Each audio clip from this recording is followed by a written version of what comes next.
مچھلی کو ذبح کیوں نہیں کرتے؟ ایک مرتبہ حضرت علی رضی اللہ تعالی عنہ مسجد میں لوگوں کو حلال اور حرام کے بارے میں بتا رہے تھے۔ یہ بھی بتا رہے تھے کہ جانوروں کو پہلے ذبح کیا کرو پھر حلال ہوتا ہے۔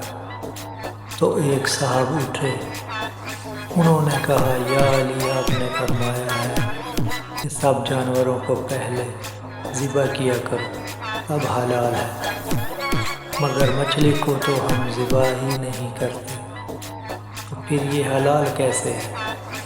حضرت علی رضی اللہ تعالی عنہ نے فرمایا، اللہ تعالیٰ نے جانوروں کو ذبح کرنے کا حکم اس لیے دیا ہے کہ جب ان کو ذبح کیا جاتا ہے تو جانور کا سارا خون جسم سے باہر نکل جاتا ہے۔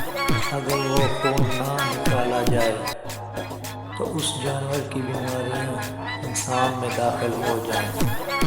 اسی لیے اللہ تعالیٰ نے ذبح کرنے کا حکم فرمایا۔ باقی رہ گئی مچھلی کی بات، تو جب مچھلی کو پانی سے باہر نکالا جاتا ہے تو مچھلی کا سارا خون اس کے منہ میں جمع ہو جاتا ہے، اسی حصے کو اس کے منہ سے باہر نکال دیتا ہے، تب مچھلی میں خون باقی نہیں رہتا۔ اسی لیے اللہ تعالیٰ نے مچھلی کو ذبح کرنے کا حکم نہیں دیا۔